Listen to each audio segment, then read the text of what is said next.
అనుభవించెదవు. నీవు ధన్యుడవు, నీకు మేలు కలుగును. నీ లోగుట నీ భార్య ఫలించు ద్రాక్షవల్లి వలె నుండెను. నీ భోజనపు బల్ల చుట్టూ నీ పిల్లల ఒలీవ మొక్కల వలె నుందురు. యెహోవా యందు భయభక్తులు కలవాడు ఎలాగూ ఆశీర్వదింపబడును. సియోనులో నుండి యెహోవా నిన్ను ఆశీర్వదించును. నీ జీవిత కాలమంతయు యెరూషలేమునకు క్షేమం కలుగుట చూచెదవు.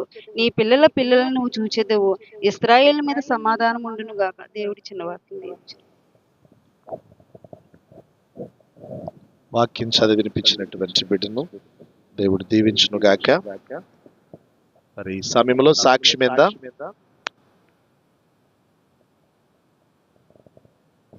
సాక్ష్యం ఏందా? దేవుడు చేసిన మేళ్లను మనము దేనిని మర్చిపోక,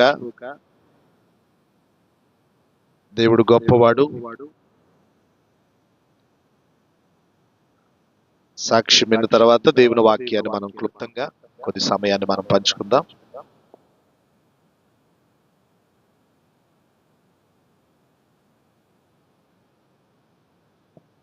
నేను నా ఇల్లు నా ఇంటి వారందరూ మానక స్తుతించేదము. నేను నా ఇల్లు నా ఇంటి వారందరూ మానక స్తుతించేదము. నీ కను పాపవలె నన్ను కాచి నీ చెదరక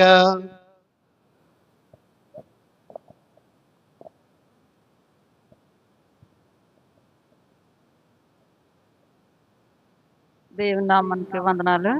అయ్యగారికి అమ్మగారికి వందనాలు.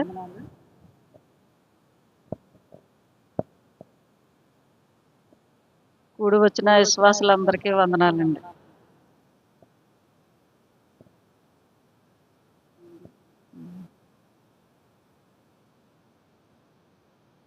దేవుడు నాకు 3 మగబిడ్డలను ఇచ్చాడండి. నాకు ఆడపిల్ల లేకపోయినా నా కొడుకులకి ఆడపిల్లని ఇచ్చారండి దేవుడు. దేవాతి దేవునికి నేనేమి ఇచ్చినా ఆయన రుణం తీర్చుకోలేనండి. నేను ఎప్పటికీ దేవునికి రుణస్తురాలనండి. మా పెద్ద అబ్బాయికి 2 అబ్బాయిలండి. మళ్ళీ మా చిన్నబాబుకి అమ్మాయి అబ్బాయినండి.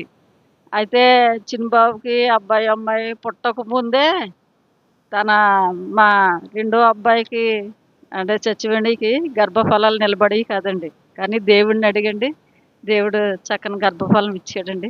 కాకపోతే నా వరుస జీవితంలో ఆ వెలుగు చూడలేకపోయింది. అంతే, నా వరుస జీవితంలో ఆ వెలుగు చూడలేకపోయింది. సరేలేండి, ఏదేమైనా దేవుని చిత్తమే, దేవుని కృప అండి. తర్వాత బన్నుకు పెళ్ళయిందండి. పెళ్ళయిన తర్వాత బాబుని దేవుడు అడగకుండానే నాకు అన్ని బహుమానాలు, ప్రభువా నీ చిత్తం, ప్రభువా ఏదైనా ఇది కావాలి తండ్రి అని దేవునికే విడిచిపెట్టని, దేవా నీ చిత్తమే ప్రభువా, నీ చిత్తమైతే నీ సహాయం చేయండి ప్రభువా అని దేవుడిని అడిగేదండి. అలాగే బన్నుకి చక్కని వివాహం దేవుడు జరిపించాడండి. తర్వాత మగబిడ్డని ఇచ్చాడండి. తర్వాత మరలా ఈ అబ్బాయికి 5వ సంవత్సరం వచ్చేసింది, ఇంకా గర్భఫలం రావట్లేదంటే అందరూనే నన్ను టీచర్ గారిలాగే ఒక బిడ్డతోటి అనుకుని నన్ను ఎంతో ఇదిగా, అంటే నా ముఖమే నాపోయినా తర్వాత తెలిసేదండి, అయ్యో ఇదేటి ప్రభువా, ఏ బిడ్డనిచ్చినా అది నీ చిత్తమే ప్రభువా, ఇదేటి నన్ను ఎలాగంటున్నారు అంటే ఇరుగు పొరుగు అనుకోకపోయినా అక్కడక్కడ అనుకుంటుంటే అది నాకు చేరేదండి. నాకు చేరుతుంటే నాకు చాలా బాధ అనిపించింది. నేను కావాలని ఒక బిడ్డతోటి నాకు 2 బిడ్డలను ఇచ్చాడు దేవుడు. నాకు కనకుండానే మళ్ళీ నాకు మగ బిడ్డనే ఇచ్చాడు దేవుడు. వాళ్ళ 3 చాలు ప్రభు అని అప్పట్లో నేను ఆపరేషన్ చేయించుకోవడం అయ్యింది. తర్వాత మళ్ళీ మా బన్ను కూడా మాకు కమలాకి మళ్ళీ గర్భిణీ రాలేదు. 5వ సంవత్సరం వచ్చింది, 7వ సంవత్సరం వచ్చేస్తుంది. ఇదేటి అని అందరూ అదోలా అంటుంటే నాకు చాలా బాధ అనిపించిందండి. తర్వాత అమ్మ పిల్లకి ఏమన్నా లూబు గట్ట వేయించరమ్మా, అలాంటిది ఏమి లేదమ్మా అంటే దేవుడు చిత్తం, దేవుని దయదాల్చండి, దేవుని కృప చూపి దేవుడు దయదాల్చి దేవుడు కనికరించండి. నేను దేవుణ్ణి ప్రతి మంగళవారం ఉపవాసం ఉండి వెళ్ళి, అందుకే నేను 7 గంటల ప్రార్థన 8 గంటల ప్రార్థనే తీసుకుంటేదాన్ని అండి. ఉపవాసం ఉండి వెళ్ళి తర్వాత నా డ్యూటీకి టైం అయిపోతుంది, అలాగే వెళ్ళి చేసుకునేదాన్ని. నిజంగా చెప్పాలంటే నా దేవాతి దేవుడు నా పట్ల గొప్ప కార్యం చేశాడండి. నా బిడ్డల పట్ల, నా కుటుంబం పట్ల గొప్ప కార్యం చేశాడండి. తర్వాత సంఘం అంతానండి, నిజంగా సంఘానికి సంఘం అంతటికి వందనాలండి. సంఘం అంతానే మంగళవారం ప్రార్థనెట్టి, శుక్రవారం ప్రార్థనెట్టి, ఆదివారం ప్రార్థన, వాళ్ళు వ్యక్తిగత ప్రార్థనలు కూడా చేశారండి. నిజంగా సంఘానికి చేతులెత్తి మరొకసారి వందనాలండి. అలాగే అయ్యగారు, అమ్మగారు కూడానే అనేవారండి, అమ్మ ఏం కంగారు పడకండి, మీకు కమలకుమారికి అమ్మాయి పుడుతుంది, కమలకుమారికి అమ్మాయి పుడుతుంది. ఆవిడ పర్సనల్గా కూడా నాతో మాట్లాడేవారండి. అమ్మగారు కూడా ప్రార్థనలో చేశారండి. అమ్మగారికి వందనాలు, అయ్యగారికి, అమ్మగారు. తర్వాత అమ్మాయి కూడానండి ప్రైవేట్ హాస్పిటల్ అయితే బోల్ డబ్బులు అయిపోతాయి బుజ్జి, గవర్నమెంట్ హాస్పిటల్లో పోసుకుందాం, వదిన ఉంది కదా నర్స్ గారు, తర్వాత చిన్న అత్తయ్య కూడా అక్కడే కదా, అందరూ తెలుసున్న వాళ్ళు అంటేనే పాపం నా మాట జవత ఆటకుండానండి. గవర్నమెంట్ హాస్పిటల్లో దేవుడు పెద్ద ఆపరేషన్ అయినా మమ్మల్ని క్షేమంగా, తల్లి పిల్లనేనండి క్షేమంగా ఎంతవరకు ఆయన సజీవన రెక్కల చోటన కాచి భద్రపరిచి కుటుంబాన్ని పోషించి నా ప్రభు. నా దగ్గర ఏమి ఉండదండి, ఏదో టీచర్ గారు అనుకుంటారు అంతే అండి, తప్పకండి నా జీతం ఏపడ్డదండి, అంత దేవునికి తెలుసండి. కానీ ఎప్పుడూ కూడా పస్తులు లేకుండా నా దేవుడు సిగ్గుపరచకుండా దినదినము మమ్మల్ని అలా పోషిస్తున్నాడు. అలాగే అండి గత 5 సంవత్సరాల నుంచి నా భర్త విషయంలో అలాగే కష్టపడడానికి వెళ్ళకపోయినా కనుక తన పాపం ఆరోగ్యంతో దేవుడు ఎంతవరకు మమ్మల్ని అలాగా పోషించాడండి. నా భర్త విషయంలో కూడా దేవుడు గొప్ప మేలు చేశాడండి. అలాగే పిల్లల విషయంలో తండ్రి ఏది లోటు లేకుండా మాకు ఎంతో సహాయం చేశాడండి. తల్లి బిడ్డలని కూడా క్షేమంగా గృహాన్ని చేర్చాడండి. ఈరోజు అలాగే వేటలపాలెం నుంచి బంధువులు అందరూ వచ్చారండి, క్షేమంగా వచ్చారు, మరలా క్షేమంగా గృహాన్ని చేర్చారండి. సంఘం అంతటనే నా ప్రభు, నేను సంఘాన్ని పిలుచుకుని నేను కృతజ్ఞత కూడుకు పెట్టుకోవడానికి నీ కృప చూపండి దేవా. నా చేతిలో కనీసం చిల్లిగాలో లేదు ప్రభు. నీ చిత్తం ఏమైందో నా ప్రభు, అది నీ చిత్తమే ప్రభు. నీకు ఇష్టమయ్యి నీ చిత్తమైతే ప్రభు నా తండ్రి సావన్నాడు కృతజ్ఞత కూడుకు పెట్టుకోవడానికి నీ సహాయం చేయండి ప్రభు అంటే నా ఇంటి దగ్గరికి వచ్చి ఒక ఆయన డబ్బులు ఇచ్చారు. అది అప్పు అయినా సరే ఇచ్చేవాళ్ళు ఉండాలి కదండి. నా దేవుడు అంత గొప్ప సహాయం చేశాడండి. మరి బన్నుకి అయితే మటుకి ఉద్యోగం కోసం ఎదురు చూస్తున్నాడు, అది దేవుని చిత్తం అంతేండి. ఏదేమైనా దేవునికి ఇడిచిపెట్టానండి. ఆయన చిత్తం లేకపోతే మేము ఏ కార్యం చేయలేమండి, ఏ కార్యం జరగదు కూడానండి. ఆయన ప్రణాళిక, ఆయన చిత్తము, ఆయన నెరవేర్పుంటేనే జరుగుతుందండి. అలాగే కమలకుమారికి చక్కని కాన్పునిచ్చిన దేవాతి దేవునికి మరి ఒక్కసారి కృతజ్ఞతలు చెల్లించుకున్నాం. ఈ చిన్న సాక్ష్యం దేవుడు దీవించండి. దేవునికి మహిమ కలుగును గాక. హల్లెలూయా. దేవుడు సమస్తమును సాధ్యపరిచేటటువంటి దేవుడు. దేవుని కార్యములు ఆశ్చర్యములు. దేవుడు అడిగిన వాటన్నిటికీ ప్రతిఫలం ఇచ్చి దేవుడు జవాబునిచ్చాడు. ఆయన చేసిన ఉపకారములకు మనం ఏమి చెల్లించినా కానీ మనం ఎప్పుడు రుణపడే ఉన్నాం ఆయనకి. దేవుని కృప ఈ కుటుంబం పట్ల దయ చూపించి మరి సహోదరి వరలక్ష్మి టీచర్ గారు చెప్పినట్లుగా నిజంగా మరి ఏది అడిగినను దేవుని సన్నిధిలో దేవుడు అనుగ్రహించాడు. నిజంగా ఎన్నో గొప్ప కార్యాలు. ఎందుకంటే ఒక ప్రార్థనా పూర్వకముగా దేవుడు చెబితే ప్రతి మంగళవారం కూడా 6 గంటల నుంచి 6 గంటల వరకు ఏకాంతముగా గొలుసుగా విడవకుండా లింక్ తెగిపోకుండా సాయంత్రం వరకు కూడా ప్రార్థన జరుగుతుంటది. అనేకుల యొక్క అవసరతలు అక్కడక సన్నిధిలో ప్రార్థనలో ప్రార్థనా పుస్తకం ఒకటి ఉంటుంది. అందులో ఎవరి పేరు రాసి వారి గురించి ప్రార్థించి మేము కూడా పర్సనల్గా ప్రార్థించి దేవుడు కార్యం జరిగించే వరకు కూడా ఆ పేరు అందులో కొట్టివేయం. వారి గురించి ఎప్పుడు ప్రార్థన చేస్తూనే ఉంటాం. దేవుని వాక్యం ఒక మాట చెబుతుంటుంది, దీనులుగా మనము మనం ఏదైతే మనం అడుగుతున్నామో మనకంటూ ఉన్న ఆధారం ఒకటే. ధనవంతులకు వారి ధనాన్ని బట్టి అతిశయిస్తారు, బలవంతులకు వారి బలాన్ని బట్టి అతిశయిస్తారు. ఈ లోకములో జనం ఉన్నటువంటి వారు జనాన్ని బట్టి అతిశయిస్తారు. కానీ దేవుని మీద విశ్వాసం ఉంచి దేవుని మీద ఆధారపడినటువంటి మనకు ఆధారం ఒకటే, అదే ప్రార్థన. ప్రార్థనకు మించినటువంటి మరొక ఆధారము మనకి ఏదియూ లేదు. మరి దేవుడు వీరు కోరుకున్నటువంటి బిడ్డను దేవుడు ఇచ్చాడు. సన్నిధిలో మగబిడ్డ కావాలని అడిగిన వాళ్ళకి మగబిడ్డల్ని ఇచ్చాడు. ఎన్నో సాక్ష్యాలు మనం చూసాం. ఆడబిడ్డ కావాలనుకున్నటువంటి వారికి దేవుడు ఆడబిడ్డనిచ్చాడు. మన కోరికలన్నిటినీ కూడా సిద్ధింపచేసేటటువంటి వాడు మన దేవుడు. ఆయనకు అసాధ్యమైనది ఏదీ లేదు. మరి కమల కుమారిని దేవుడు జ్ఞాపకం చేసుకుని బన్నుని దేవుడు చక్కని కుమార్తెను దేవుడిచ్చాడు. ఒక రోజున ఇక్కడ ఏదో కార్యక్రమం జరుగుతుంటే సడాల్ని ఇక్కడికి వచ్చాను నేను. ఆ అమ్మాయి వాళ్ళ అమ్మగారింటికి తీసుకెళ్ళటానికి ఆ రోజే వస్తున్నారు, మరుసటి రోజున వస్తున్నారు అని చెప్పారు. వేరే కార్యక్రమం ఏదో కార్యక్రమం ఇక్కడ ఉంటే ఈ ప్రాంతంలోనే ప్రార్థన చేయడానికి వచ్చాను. వచ్చినప్పుడు నా నోట నుంచి కామన్గా అందరూ కూడా ఏమనుకుంటారు, మగబిడ్డను అడుగుతారు కదా. నా నోట నుంచి సడాలను అన్నాను, ఏమన్నానమ్మా కమలమ్మ? ఏమన్నాను జ్ఞాపకం ఉందా? బాబా అన్నాను నేను గబాల్ని. వెంటనే కళ్ళంట నీళ్లు సిమ్మేసినాయి ఆవిడికి. అంటే ఎంత ఆశతో చూసిందంటే ఇప్పుడు పుట్టిన బిడ్డ కోసం 1000 కళ్ళతో చూసిందేమో. నేను ఎప్పుడైతే బాబా అన్నాను, అమ్మగారింటికి వెళ్తున్నావు కదా బాబా అన్నాను. కామన్గా అందరూ బాబు కావాలని అడుగుతారు కాబట్టి ఇంకా మాట మర్చిపోయి నేను బాబా అన్నాను. వెంటనే కళ్ళ నుంచి నీళ్లు జమ్ముమని ముందుగా కొట్టినప్పుడు నీళ్ళు ఎలా బయటకు వచ్చేస్తాయి, అంత జిమ్ముమని వచ్చేసిన వెంటనే నేను చాలా బాధపడిపోయాను మనసులో. అయ్యో తండ్రి ఏంటి మాట గబాలని అనేసి అమ్మాయిని బాధ పెట్టాను. నిజంగా ఆశ గల ప్రాణాన్ని దేవుడు ఏం చేస్తాడు చెప్పండి?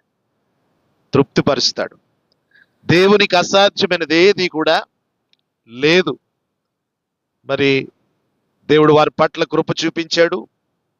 మరి దేవుని నమ్ముకుంటే అనుకున్న అన్ని జరుగుతాయా?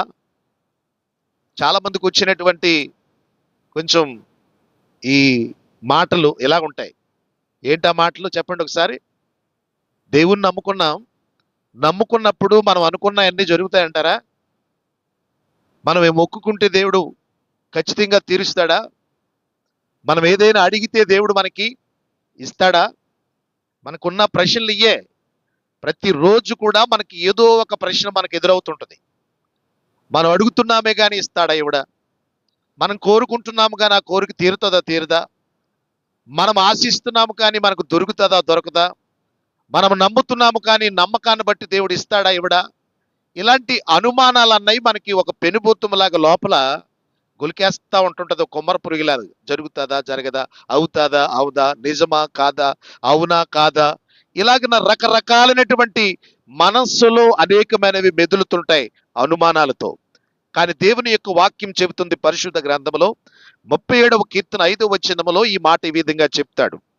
37వ కీర్తన 5వ వచనములో, నీవు మార్గమును యెహోవాకు అప్పగించుము, నీవు ఆయనను నమ్ముకొనుము, ఆయన నీ కార్యమును నెరవేర్చును. నువ్వు చేయవలసిన పని ఏంటంటే మూటలు మొయ్యి, రాళ్ళు మొయ్యి, నువ్వు యాత్రలు చెయ్యి, నువ్వు అక్కడికి వెళ్ళు ఇక్కడికి వెళ్ళు అని ఏమీ చెప్పట్లేదు. ఒకే ఒక మాట, ఈ సృష్టిని సృష్టించినటువంటి సృష్టికర్త అయినటువంటి మహాదేవుడు, ఆయన చెప్పేటటువంటి నిజమైనటువంటి తండ్రి, ఆయన ఇచ్చిన మాట ఏమిటో తెలుసా? నీవు ఆయనను నమ్ముకొనుము, ఆయన నీ కార్యములను నెరవేరుస్తాడు. మనకంటూ దేవుని మీద మనకి ఏముండాలి? నమ్మకం.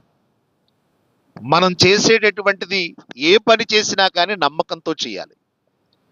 ఒక పని కావచ్చు, ఒక వ్యాపారం కావచ్చు, ఒక ఉద్యోగం కావచ్చు, దేవుడు మనకిచ్చినటువంటి గర్భఫలము ఇంకా పిండముగా ఉన్నప్పుడే, పిండోత్పత్తి జరగక మునిపే దేవుని కన్నులు పుట్టబోయేటటువంటి బిడ్డలను దేవుడు తన కన్నులతో చూస్తాడట.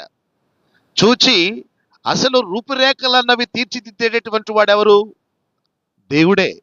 మనల్ని పుట్టించింది ఆయనే, మనకు జన్మనిచ్చింది ఆయనే.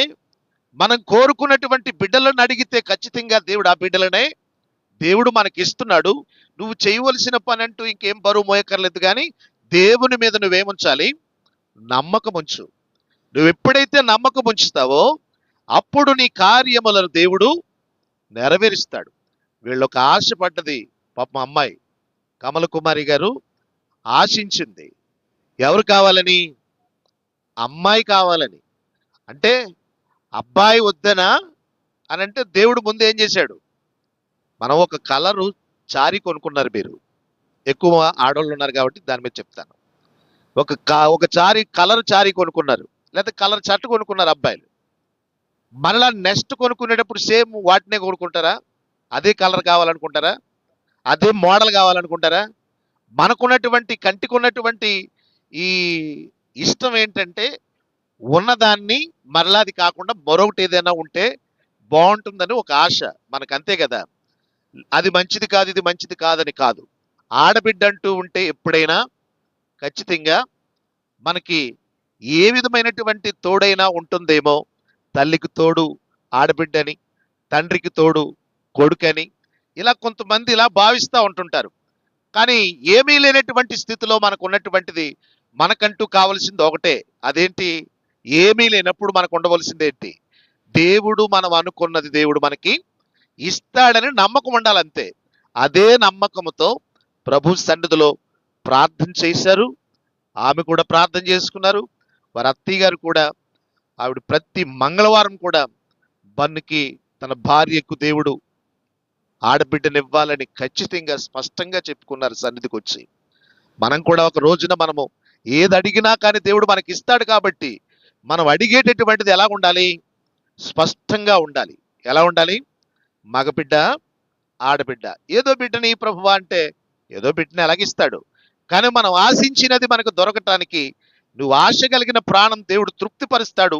నీకు తృప్తి అంటూ ఉండాలనుకున్నప్పుడు, నువ్వు కోరుకున్న బిడ్డ పుట్టినప్పుడు నువ్వు నిజంగా చాలా సంతోషిస్తావు. పరిశుద్ధ గ్రంథంలో ఒక బిడ్డలు లేనటువంటి ఒక తల్లి అయినటువంటి హన్నా గురించి చాలాసార్లు చెప్పుకుంటాం మనం. ఆమె కూడా కోరిక ఒకటే, ఆడబిడ్డ కావాలి ప్రభువా అని అడగలేదు. సన్నిధికి వచ్చి ఆమె ఏ బిడ్డ కావాలంది? నాకు మగబిడ్డ కావాలని అన్నది. అంటే ఆమె ఆడబిడ్డ కావాలన్నా ఇస్తాడు, కానీ ఆమెకున్న కోరిక ఏంటి? మగబిడ్డే కావాలి నాకు అన్నది. ఆ మగబిడ్డ కావాలని ఆ మగబిడ్డ కోసం ఎంత ఏడ్చిందో ఆ మహాతల్లి, ఎంత కన్నీళ్లు కార్చిందో, ఆ బిడ్డ కోసం ఎంత వేదన చెందిందో, ఆ బిడ్డ పుట్టక ముందు ఎన్ని అవమానాలు ఎదుర్కొందో, ఆ బిడ్డ పుట్టక ముందు ఎన్ని లేనిపోయినటువంటి మాటలన్నిటినీ కూడా ఆ ఇంటిలో వాళ్ళే అనేక మాటలు ఆడుతూ ఉంటుంటే ఆమె నిజంగా చాలా గాయపడిపోయేది. అలాంటి పరిస్థితుల్లో సన్నిధిలో ప్రార్థించిందండి. ఇప్పుడు ఆ సహోదరి ఎలాగైతే ప్రార్థించిందో మీరు కూడా ఎలా ప్రార్థించారో అలాగనే దేవుడు మీ ప్రార్థనలకు ప్రతిఫలము నేనున్నానని నీవు నమ్మావు కాబట్టి నీ నమ్మకమును బట్టి దేవుడు ఏం చేశాడు? ప్రతిఫలం ఇచ్చాడు. అడిగినటువంటి దానికి ప్రతిఫలం ఇచ్చాడు. మరి ఆయన ఇచ్చాడు కాబట్టి ఆ ఇచ్చిన బహుమానానికి దేవుని సన్నిధిలో నువ్వు చేయవలసిన పని ఏంటంటే, నీ బిడ్డల కొరకు ఒక మాట నేను చెప్తాను, క్లుప్తంగా ఒక్క 10 నిమిషాల్లో ముగిస్తాను. పరిశుద్ధ గ్రంథంలో మనం ప్రతి దినము 40 days ప్రార్థనలు జరుగుతున్నాయి. ఆ ప్రార్థనలో ఇదొకటి భాగంగా వచ్చింది కనుక ఒక్క పావు గంట, కొంచెం ఏమనుకోకండి, ఒక్క పావు గంటలో నేను ముగిస్తాను. 9 అయింది ఇప్పుడు. పరిశుద్ధ గ్రంథంలో అంతేనమ్మా? ఓకే, ఒక్క పావు గంటలో క్లోజ్ చేస్తాను. పరిశుద్ధ గ్రంథంలో దేవుని వాక్యాన్ని మనం చదువుకుందాం. మీరు ఇచ్చినటువంటి ఆ బిడ్డ నిమిత్తం మీరు చేయవలసిన పని ఏంటంటే విలాప వాక్యములు 2వ అధ్యాయము 19వ వచనం. 2వ అధ్యాయం 19వ వచనం. దేవుడు మనకిచ్చినటువంటి బిడ్డల నిమిత్తము మనము నీవు లేచి మన బాధ్యత ఏంటంటే, అడిగింది దేవుడు మనకి ఇచ్చాడు కాబట్టి తల్లిగా మన బాధ్యత ఏంటి? తల్లి కర్తవ్యం ఏంటి? అడిగింది దేవుడు మనకి ఇచ్చాడు. ఆ బిడ్డను అశ్రద్ధగా మనం విడిచిపెట్టకూడదు. ఆ బిడ్డ కొరకు మనం ఏం చేయాలి? నీవు లేచి నీవు లేచి రేయి మొదటి జామున జామున మొర్రపెట్టుము. మొరపెట్టుము. నీళ్లు కుమ్మరించినట్లు నీళ్లు ప్రభు కుమ్మరించినట్లు సన్నిధిని ప్రభువు నీ సన్నిధిని హృదయమును కుమ్మరించుము. నీ హృదయమును నీ కుమ్మరింపుము. పసిపిల్లల ప్రాణము నీ కొరకు పసిపిల్లల ప్రాణము నీ కొరకు చేతులను నీ చేతులను ఆయన తట్టు ఎత్తుము. ఆయన తట్టు ఎత్తు. ఏమెత్తాలి? ఆయన తట్టు. మన చేతులు ఎవరి వైపు ఎత్తాలి? పిల్లల కోసం దేవుని తట్టు. గర్భఫలం ఆయన ఇచ్చినటువంటి బహుమానమే. చక్కని బహుమానాన్ని, చక్కని అందమైన కూతురిని దేవుడిచ్చాడు. ఇంతకితం పెద్దోళ్ళు చెప్పేవారు ఒక మంచి సామెత, కంటే కూతురినే కనాలోయ్, తింటే ఏటయ్యి ఎవరన్నారు? కంటే కూతురునో కనాలట, కూతురునే కనాలట. లేకపోతే గారెలు తింటే సరిపోతాయా? తీపి గారెలు అంటే అంటే అంత మధురమైనటువంటిది మాట కూతురంటే, అంత ఇష్టమైనటువంటిది మాట కూతురంటే. ఎందుకని? కష్టకాలమందు ఖచ్చితంగా కూతురుకున్న జాలి కొడుకు ఉండదని అందరి ఉద్దేశం. అంతేనమ్మా? మగపిల్లలు గల తల్లులు ఆశేతి, వాళ్ళకున్న కోరిక, ఏదో ఒక సమయం వస్తుంది, కష్టం వస్తే కూతురు ఖచ్చితంగా ఏం చేస్తుంది? ఒక అడుగు ఒకవేళ అది ఇవ్వలేదు ఇది ఇవ్వలేదని ఒకవేళ మన మీద కసురుకున్నా, ఏమనుకున్నా కానీ ఖచ్చితంగా ఏం చేస్తుంది? ఏదో కొంచెం తోడుగా ఉంటుంది అనేటటువంటి, నన్ను చూస్తుందేమో అన్న ఆశ. ఒక ఆడావిడికి ఆడపిల్ల తోడు, మగవాడికి మగవాడు తోడని, ఇలాగ ఒకరికొకరు తోడుంటే బాగుంటుందనేటటువంటి భావన. కానీ దేవుడు మనం అనుకున్నటువంటి వాటినన్నింటినీ ఇస్తాడు. కానీ మీరు బాధ్యత కలిగిన తల్లి అయితే మీరేం చేయాలంటే దేవుని వైపు మీరు చేతులు ఎత్తాలి. లేచిన వెంటనే మీ పిల్లల కొరకు మీరు ఏం చేయాలి? మీ పిల్లల వైపు చేతులు ఎత్తాలి. ఎందుకంటే దేవుని తట్టు చేతులెత్తి, దేవా ఈ పసి పిల్లలను మీరు నాకు ఇచ్చారు, అందుకని ఈ బిడ్డను మీరు నీ దయలో పెంచండి, నీ కనికరము నీ చూపు బిడ్డపై ఉంచండి అని బిడ్డలపై మీరు ప్రార్థించినటువంటి గొప్ప ఆలోచన ఎప్పుడైతే ఉంటుందో ఖచ్చితంగా మీ జీవితంలో మీరు అడిగిన వాటికి దేవుడు నీవిచ్చినందుకు నిజంగా దేవునికి కృతజ్ఞత అంటే ఏంటంటే అడిగి బాధ్యత లేకుండా విడిచిపెట్టేయటం కాదు, ప్రార్థించుకోవాలి బిడ్డల కోసం. ఎంతమంది లేచి వెంటనే తెల్లవారుజామున ప్రార్థన చేస్తున్నారు? చేతుల పైకి ఎత్తండి తల్లులు. మా పిల్లల కోసం మేము ప్రార్థన చేస్తున్నాం. అరే, మామూలు ప్రార్థన వేరు, పిల్లల కోసం ప్రార్థన వేరు. పిల్లల మీద చేతులుంచి ప్రార్థన చేసే తల్లులు ఎంతమంది ఉన్నారు ఇక్కడ? పిల్లల మీద చేతులుంచి ప్రార్థన చేసే తల్లులు ఎంతమంది ఉన్నారు? చేతులు వేసి, తండ్రి పిల్లలను మీరు నాకు ఇచ్చారు బహుమానంగా, అందుకని బిడ్డలను మీరు దీవించండి అని ప్రార్థించేటటువంటి తల్లి నిజంగా ఆమె గొప్ప తల్లిగానే పిల్లల చేత కొనియాడబడుతుంది. పెద్దవాళ్ళు అయ్యాక పిల్లల చేత ఘనపరచబడుతుంది, పిల్లల చేత ఎక్కువగా పొగడబడుతుంటది. నా తల్లి లాంటి తల్లి నిజంగా అందరికీ ఉంటే నిజంగా అందరూ దీవించబడతారని పిల్లలు మనలను ఘనపరుస్తారండి. అలాంటి ఘనతను తెచ్చేటటువంటి బిడ్డలుగా మనము మన పిల్లలను పెంచాలి. మనల్ని ఘనపరిచేటటువంటి తల్లులుగా పిల్లల ఎదుట మనం కనిపించాలి. ఎందుకంటే నీవు కూర్చుండుట, నీవు లేచుట దేవుడు చూస్తున్నాడా? చూస్తున్నాడు. అలాగునే నువ్వు కూర్చున్నప్పుడు, లేచినప్పుడు కూడా నీ పిల్లలకి ఎప్పుడు కూడా నువ్వు చెప్పవలసిన పాఠాలు ఏంటంటే, ఇంటిలో ప్రతి తల్లి కూడా పిల్లలకి మొదట టీచర్ ఎవరంటే చెప్పండి? తల్లే. తర్వాత యూకేజీకి, ఎల్కేజీకి, ఆ కేజీలు ఈ కేజీలైనా ఎన్ని చదువులు చదివినా కానీ ఆ చదువులు చదివినటువంటి ఆ చదువులు చెప్పేటటువంటి టీచర్స్ అందరూ తర్వాత విషయం. ముందు మొదట ప్రారంభంలో పాలతోనే, ఉగ్గు పాలతోనే వారిని పెంచుతూ ఉన్నప్పుడే తల్లి యొక్క ప్రార్థన చూస్తుంటుంది బిడ్డ. తల్లి యొక్క పనులు కనిపెడుతుంటది. నువ్వు కూర్చుండటం చూస్తుంటది బిడ్డ, నువ్వు లేవటం చూస్తుంటది. ఎంత చిన్న బిడ్డ అయినా కానీ మిడుతు అని పెద్ద కళ్ళు వేసుకుని అమ్మ ఎలాగెళ్తుందో అలా చూస్తుంటది. అవునా? చూస్తుందా? ఇందాక కమలకుమారి గారి దగ్గర అమ్మాయి ఉంటే నేను అక్కడికి వెళ్ళి ఇలా చూస్తా ఉంటుంటే నా ఇంక చూడలేదు. వాళ్ళ అమ్మ నా వెనక భాగంలో నుంచి ఉంది. నుంచుంటే నాయక చూడకుండా వాళ్ళ అమ్మకి చూసి నవ్వుకుంటుంది. అంటే ఎంత పిల్ల ఉందో ఆ పిల్ల అప్పుడే వాళ్ళ అమ్మ తెలిసిపోయింది. అంటే వాళ్ళ అమ్మ ఎక్కడ ఉందన్నది వెతికేసుకుంటుంది. అంటే తల్లిని కనిపెడతా ఉంటుంటారు ఇప్పుడు ఎవరు? పిల్లలు, చంటి పిల్లలు. అలాగని తండ్రిని కూడా పసిగడతా ఉంటుంటారు. ఎందుకని? వాళ్ళ బాధ్యత కాదక్కడ. వారు గుర్తుపట్టటానికి రోజు తన తల్లి తండ్రి వాళ్ళు దినచర్యలన్నిటినీ కూడా వాళ్ళు కూర్చుండటం చూస్తారు, లేవటం చూస్తారు, వారి పనులు కనిపెడతారు, వారి ప్రవర్తనలు కనిపెడతారు.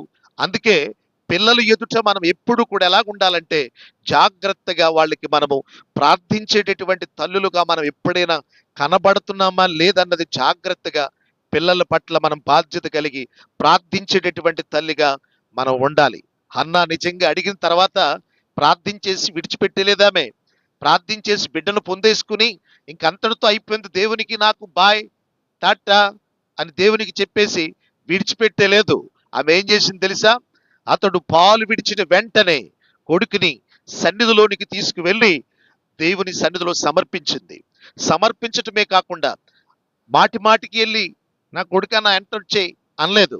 సంవత్సరమునకు ఒకసారి చక్కని ఒక తెల్లటి అంగీని కుట్టించి అతన్ని ఏ రీతిలో చూడాలనుకుందో, అతన్ని కుమారుని ఎంత గొప్ప వ్యక్తిగా కోరుకుని దేవుడిచ్చినటువంటి బిడ్డకు దేవుని కొరకు ఎలాగన పెంచాలి, ఎక్కడుంటే పెరుగుతాడో నా కొడుకు ఉన్నతమైనటువంటి స్థితికని అదే ఆశతో కొడుకును పెరిగితే ఎక్కడ పెరుగుతాడు? గాలికి తిరిగితే, రోడ్లను తిరిగితే వాడు చెడిపోతాడు. చెడు స్నేహాలు పడితే చెడిపోతాడు. ఎందుకంటే మంచి స్నేహితులతో స్నేహం చేయడానికి ఈ దినాలు ఎలాగున్నాయంటే మంచిదంటూ ఈ భూమి మీద ఎక్కడ కూడా ఏమీ కనిపించట్లేదు. వస్తువులు, ఆహారం ఎలా కల్తీ అయిపోయినాయో మనుషులు కూడా ఏమైపోయారు చెప్పండి? కల్తీ కల్తీ కల్తీ. మనుషులు కల్తీ, మాటలు కల్తీ, చూపులు కల్తీ, పనులు కల్తీ, ఆలోచనలన్నీ కల్తీమయమైపోయి మాయదారి లోకములో, మాయమైపోతున్నటువంటి లోకములో మోసపోతున్నటువంటి మనుషుల మధ్య మనం ఉంటున్నాము గనుక పిల్లలను పెంచుటలో చాలా జాగ్రత్తగా మనము పాటించకపోతే, వాళ్ళని మనం ఇప్పటి నుంచే చాలా స్ట్రిక్ట్గా మనం చూడకపోతే వాళ్ళు రేపు మనల్ని, నీ పిల్లలు ఎప్పుడైతే ప్రార్థించేటటువంటి లక్షణాలు నీకుంటాయో నీ పిల్లలు కూడా నీ వలె ప్రార్థన పరురాలుగా తయారవుతారు, ప్రార్థన యోధులుగా మారిపోతారు. ఒక రోజున దేవుని యొక్క శిష్యుడు ఒకడైనటువంటి ఫిలిప్పు అనే తనకు 9 కుమార్తెలు ఉన్నారు. ఆ 9 కుమార్తెలను కూడా చిన్ననాటి నుంచి కూడా ఎలా పెంచాడు తెలుసా? చాలా చాలా మంచి మంచి చదువులు చదివించాడు, మంచి డబ్బులు ఖర్చు పెట్టాడు. అవి చేశాడా? ఏం చేశాడు? ముందు చదువుల కంటే సంస్కారం ముఖ్యం, చదువు కంటే జ్ఞానం ముఖ్యం, చదువు కంటే ప్రవర్తన ముఖ్యం, చదువు కంటే పెద్దలను గౌరవించడం ముఖ్యం, చదువు కంటే దైవభక్తులు పెరగటం ముఖ్యం. చాలా మంది చదువుతున్నారు కానీ వాళ్ళకి ఏమి లేదు తెలుసా? సంస్కారం లేదు, పెద్దలంటే గౌరవం లేదు, పెద్దలంటే మర్యాద లేదు. నిన్ను వలె నీ పొరుగువాడిని ప్రేమించాలనేటువంటి మనస్తత్వం లేనటువంటి పిల్లలు, మూఢత్వం కలిగిన పిల్లలు, క్రూరత్వం కలిగినటువంటి పిల్లలు, ఇలాంటి పిల్లల యొక్క స్వభావము పుట్టుకతోనే వచ్చేసిందంట. అందుకని వీళ్ళ స్వభావం మార్చాలంటే తల్లి మార్చాలి, తండ్రి మార్చాలి. ఈ తల్లికి తండ్రికి మించిన గురువు లేరండి. మొదట నీవు తల్లిని, నీ తండ్రిని సన్మానించేటటువంటి ఆ గౌరవాన్ని పిల్లలు నీ పట్ల చూపించాలంటే వాళ్ళను పెంచేటటువంటి పెంపకమే నిన్ను గౌరవిస్తుంది, వాళ్ళు పెంచేటటువంటి పెంపకమే నిన్ను మర్యాదగా చూపుతుంది. ఈరోజు చాలా మంది చూడండి, మన చుట్టుపక్కల ఉన్నటువంటి పిల్లల పరిస్థితులు చూడండి. అమ్మా నాన్నలు మాట వినరు, పక్కింటోళ్ళ మాట వింటారు. అమ్మా నాన్నలు చెప్పిన మాట వినరు. ఎవరైనా పక్కింటోళ్ళు ఏదన్నా చెప్తే పెంట తీసేయమంటే పెంట తీసేస్తారు వాళ్ళు. ఒరే అది కాదురా, ఇది నువ్వు ఇది చెయ్యరా అని చెప్పి ఈ గ్లాస్ తీసి ఇక్కడ ఏంటంటే గ్లాస్ తీరు, ఎదుటింటి వాళ్ళు పెంట మోసేయమంటే ఏం చేస్తారు? వీళ్ళు పెంట అంతా మోసి నెత్తి మీద వేసుకుని వస్తారు ఇంటికి. కానీ ఇంట్లో ఉన్నటువంటి వాళ్ళకి గౌరవించరు, బయట ఉన్నటువంటి వాళ్ళని మాత్రం ప్రేమిస్తారు, గౌరవిస్తారు. కానీ ఇలాంటి సంస్కారం అన్నది నేర్చుకున్నది దేనికోసమో తెలుసా? నువ్వు నడిపించేటటువంటి మార్గం అది తిన్నదైనప్పుడు, సరి అయినదైనప్పుడు ఖచ్చితంగా త్రోవలో నుంచి వాళ్ళు ఏం చేయరు, తొలగిపోకుండా ఉంటారు. అందుకే నువ్వు నేర్చుకోవలసింది ఒకటే, నీ పిల్లల దగ్గర నువ్వు శిక్షణ పొందాలి. వాళ్ళకంటే నువ్వు శిక్షణ పొందాలి, ముందు ట్రైనింగ్ అవ్వాలి. ఇప్పుడు మన టీచర్స్ ఉన్నారంటే వాళ్ళకి పిల్లలకి ఎలా బోధించాలో వాళ్ళకి స్పెషల్ క్లాసులు జరుగుతాయి తల్లి, స్పెషల్ క్లాసులు జరిగినప్పుడు అక్కడ ఏమిస్తారు? టీచర్లకు టీచింగ్ ఇస్తారు. ఎలాగా?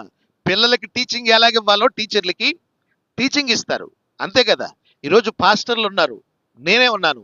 నేను ఎలా బోధించాలో నేను కూడా ఏం చేసుకున్నాను, నేను నేను టీచింగ్ ఇస్తున్నానంటే నేను టీచింగ్ పొందాను.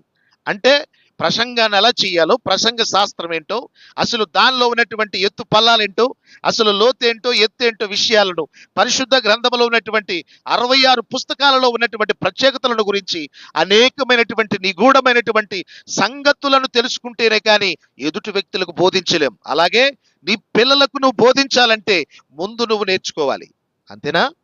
నీ పిల్లలకు నువ్వు బోధించాలంటే ముందు నువ్వు నేర్చుకోవాలి. అందుకే మనము నేర్చుకుని మన పిల్లలకి నేర్పించాలి. ఈరోజు దేవుని సన్నిధికి వచ్చిన మనమందరం కూడా దేవుని కొరకు ఒక ప్రత్యేకమైన పాత్రలుగా మనం వాడబడటానికి ప్రభు చెప్తున్న మాటను బట్టి నీవు ఆయనను నమ్ముకొనము, ఆయన నీ కార్యములను నెరవేర్చాడు. ఆయన నమ్ముకున్నాం కాబట్టి.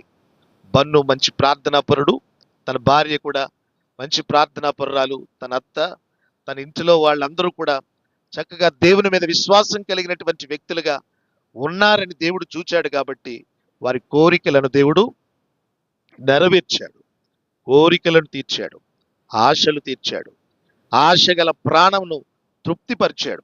ఈరోజు సంతోషంగా మనమందరం ఇంటికి వచ్చి ఇలాగున దేవుని గణపరుస్తున్నామంటే కేవలం నిజంగా వాళ్ళు నమ్మారు. అన్నాడు దేవుని వాక్యంలో చెబుతున్నట్లుగా అబ్రహాము కూడా దేవుని వాగ్దానాన్ని నమ్మాడు. 10:23 ఎబ్రీ పత్రికలో కనపడుతుంది, చదవక్కర్లేదు. అబ్రహాము ఏమీ లేనప్పుడే నాకు దేవుడు బిడ్డనిచ్చాడని నమ్మాడు. ఏమీ లేనప్పుడే నా పిల్లలు ఇసుకరేణువులా ఉన్నారనుకున్నాడు. ఏమీ లేనప్పుడే నా పిల్లలు ఆకాశ నక్షత్రాల వలె అంతమంది ఉన్నారని నమ్మేశాడు. అంటే ఏమీ లేనటువంటి సమయంలో నమ్మటం వేరు, అన్నీ ఉన్నప్పుడు నమ్మటం వేరు. అంటే ఇంకా పిండం అన్నది జస్ట్ అమ్మాయికి 1 నెల 2 నెలలు 3 నెలలు అనుకున్నది. ఆమె కోరిక ఏంటి? ఆడబిడ్డ కావాలని ఇచ్చాడని చెప్పి నమ్మింది, అంతేనా? నమ్ముట నీ వలనైతే నమ్మువానికి సమస్తం సాధ్యం.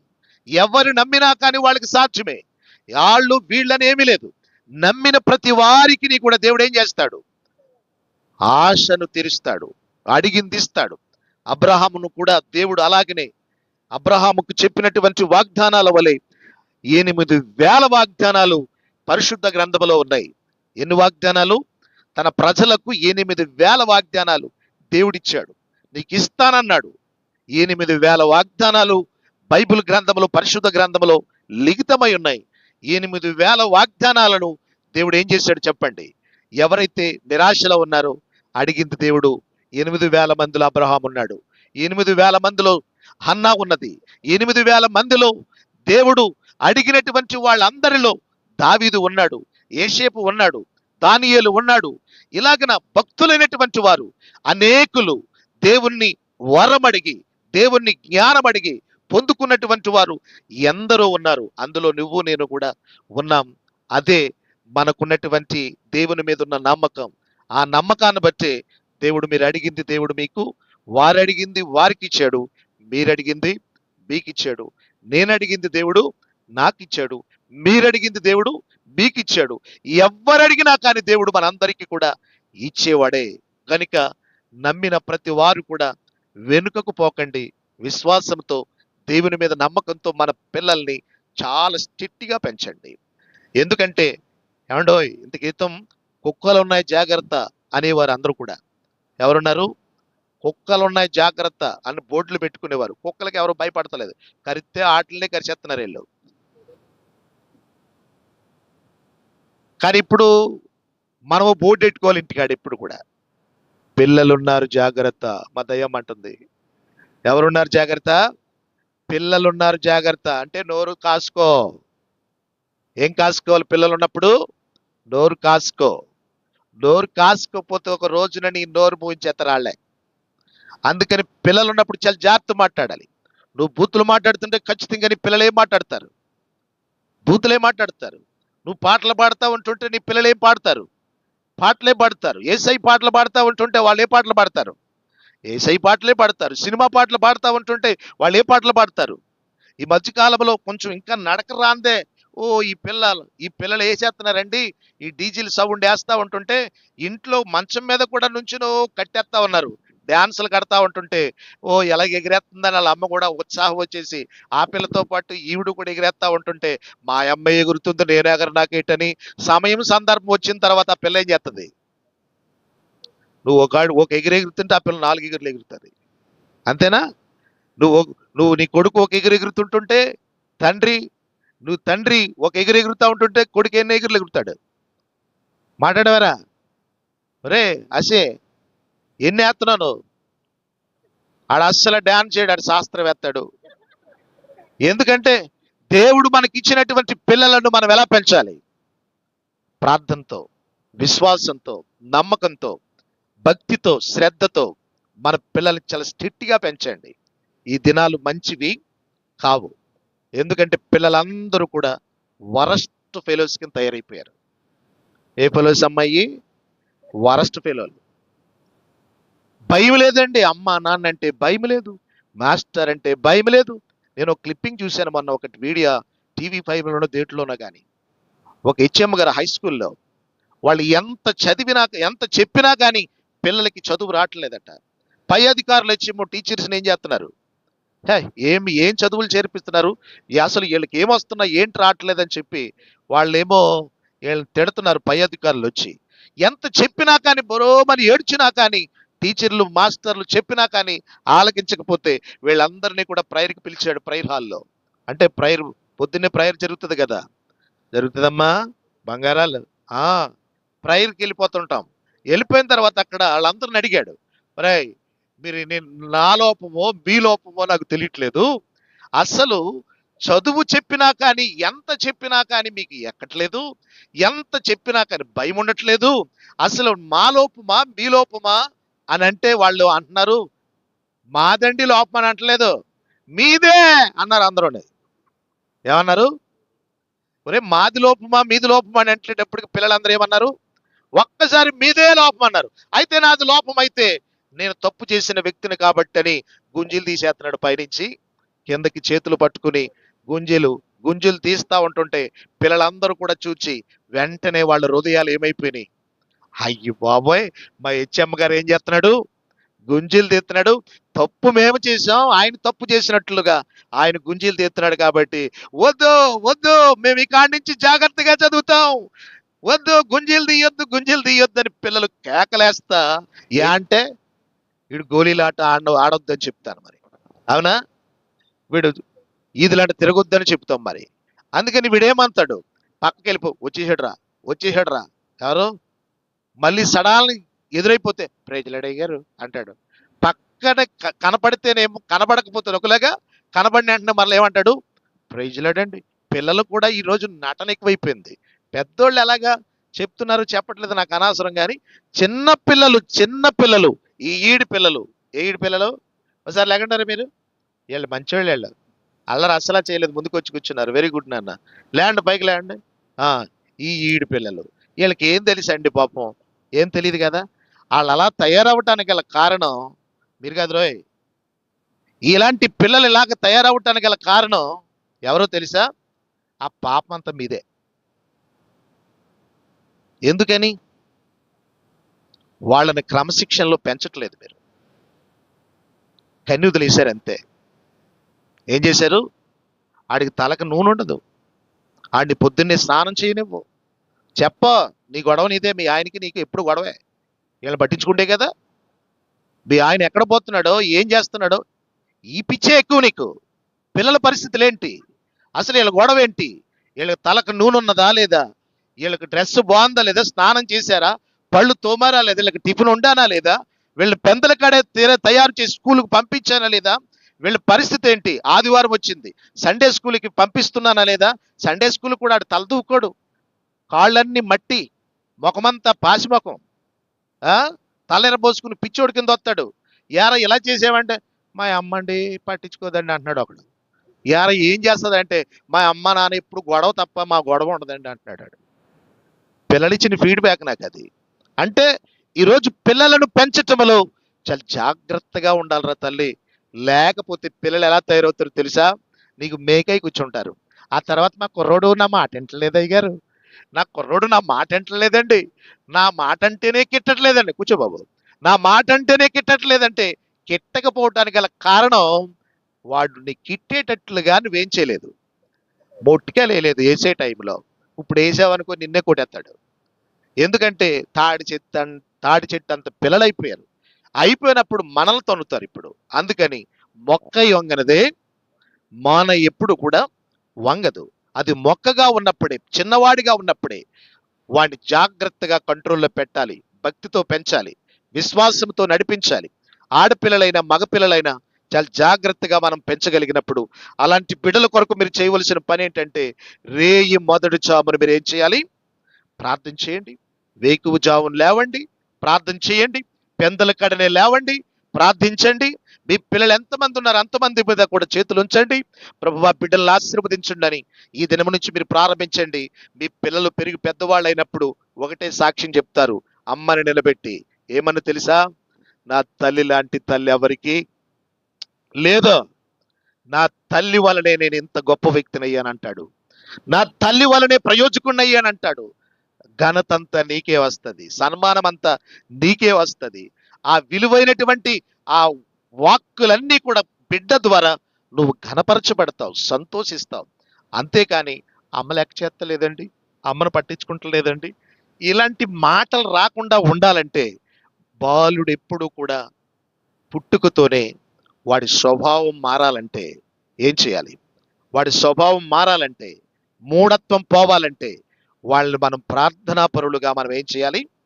నడిపించండి, క్రమశిక్షణతో నడిపించండి, క్రమశిక్షణతో నడిపించండి.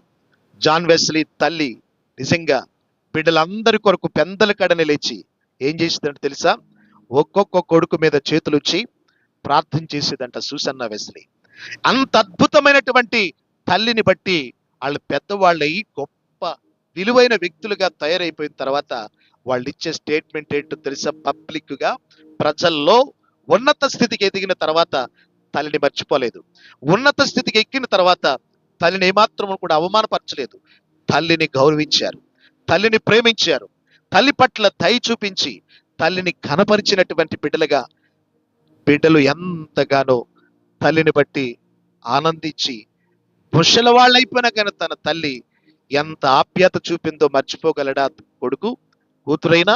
అలాంటి ప్రేమను మీరు కూడా పంచుకోవాలని దేవుని సేవకుడిగా మీ మీద కోపంతో కాదండోయ్, దేవుని ప్రేమతో, దేవుని వాక్యం పట్ల మీకు నిజంగా విశ్వాసం ఉంటే, ఆయన నమ్ముకున్నారు కనుక మీ నమ్మకమును బట్టి దేవుడు మనం అడిగినవన్నీ మన అందరికి ఇస్తున్నాడు. వాళ్ళకి కాదు, మీకు ఇచ్చాడు, మనకిచ్చాడు, అందరికి ఉన్నారు బిడ్డలు. అందుకని ఆ బిడ్డలను కొంచెం జాగ్రత్తలో ఈ దినము నుంచి అయినా మీరు పెట్టండి. ఖచ్చితంగా దేవుడు మీ పిల్లల్ని ప్రయోజకులు చేస్తాడు. మందిరం లేదు మీ పిల్లలకి, సన్నిధి లేదు, ప్రార్థన లేదు, నీకే లేదు, నీ పిల్లలకి ఎలా ఉంటది?